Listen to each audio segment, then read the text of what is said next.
Hi guys, really quick I want to show you when you're doing filtration how to fold your filter paper to fit inside your funnel.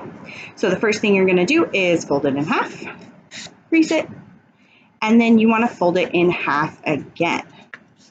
All right, that gives you this little quarter circle, and you'll notice that it has some folds here, some little pockets. So you're going to take one of those little pockets and you're going to push it in and create a little cone. Notice that we've still got this part kind of hanging out, and then one of our pockets is also on the inside there. So you create a little pocket.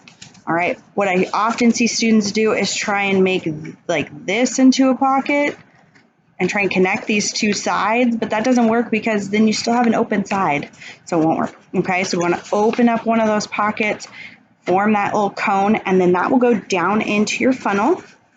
Squirt it with some of the deionized water to get it to stick and make sure it's stuck on all the sides. When you filter, make sure you're pouring into the bottom here.